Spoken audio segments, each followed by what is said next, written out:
강남 아파트 100억인데 현금이 5천만 원뿐. 지금 강남에서 벌어지는 충격적인 현실. 강남에 아파트 한 채 갖고 계세요? 지금 그 집값이 얼마든 상관없습니다.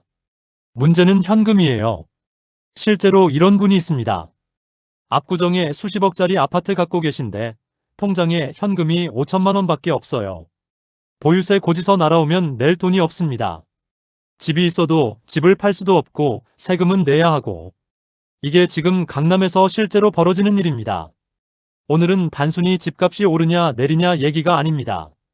지금 시장이 왜 이렇게 돌아가는지 그 구조를 제대로 짚어드리겠습니다. 일부 문재인 때와 지금 뭐가 다른가? 많은 분들이 이렇게 생각하십니다. 어차피 문재인 정부 때도 세금 압박했는데 강남은 안 빠졌잖아요. 맞습니다.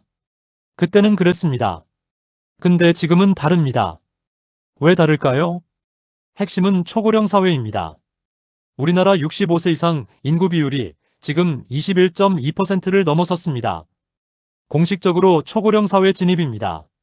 문재인 정부 때 강남 집주인들은 대부분 월급 받고 다니던 분들이었습니다. 세금 압박이 와도 버틸 수 있었어요. 소득이 있었으니까요.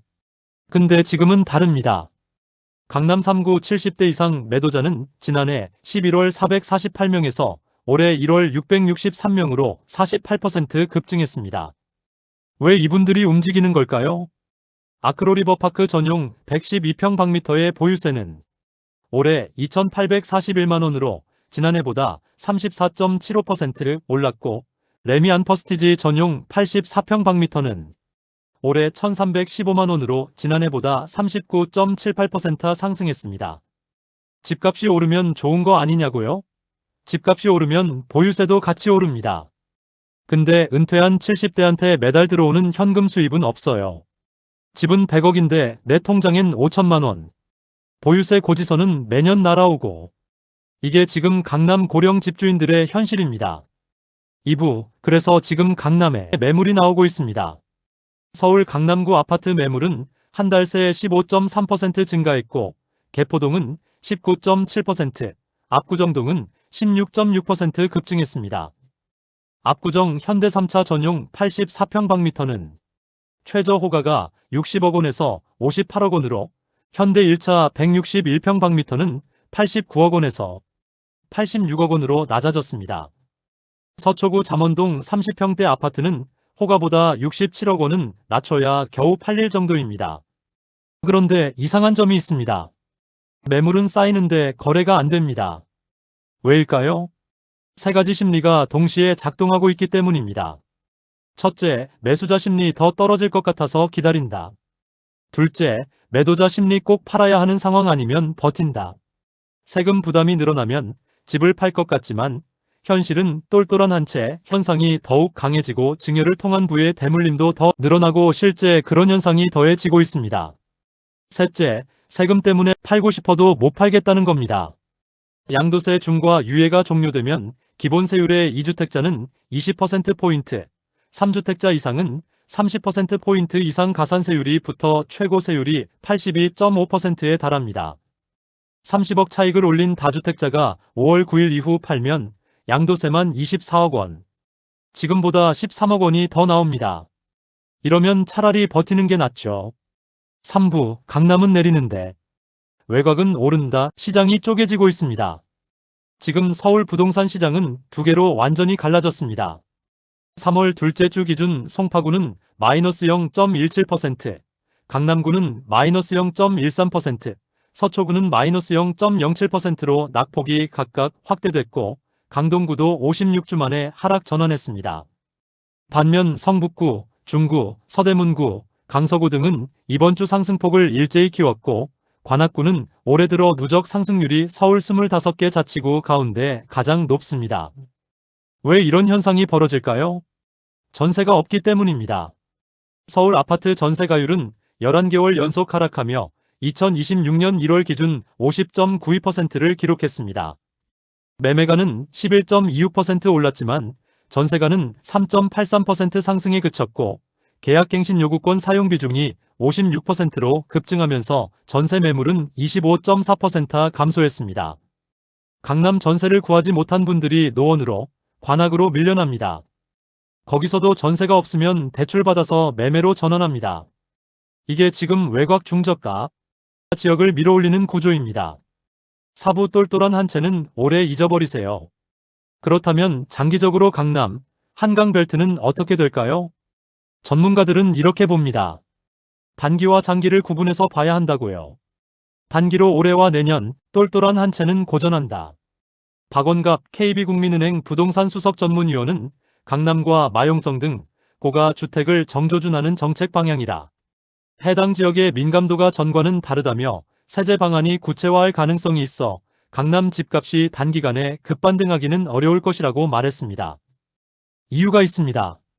10년 전 강남구 전세가율은 64.4%였습니다.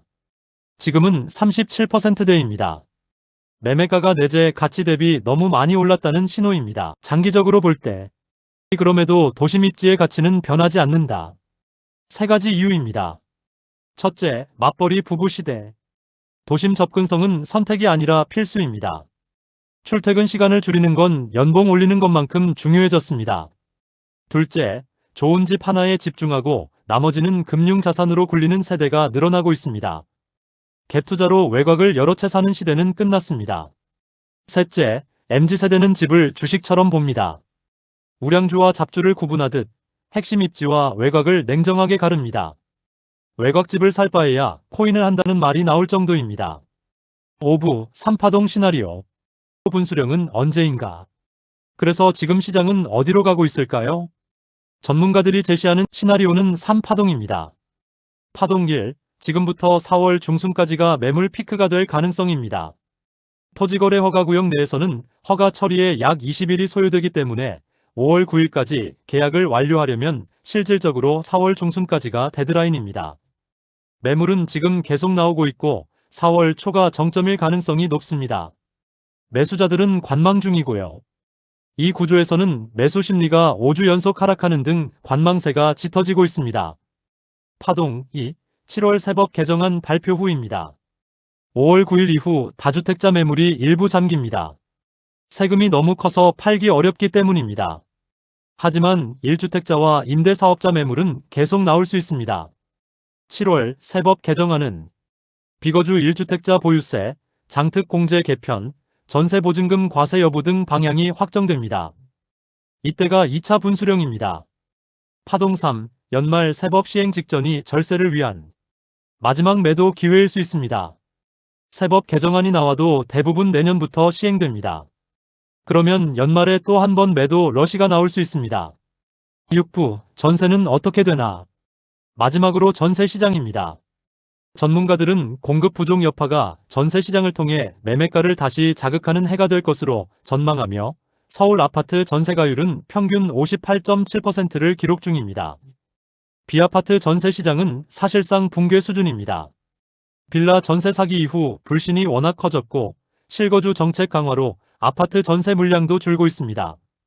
결국 월세화가 가속됩니다. 이게 세대 간 갈등이 되고 있습니다. 월세 받는 고령 집주인은 좋습니다. 근데 월세 내는 청년들은 자산을 쌓을 기회가 없습니다. 매달 나가는 월세는 길바닥에 돈 뿌리는 것과 같으니까요.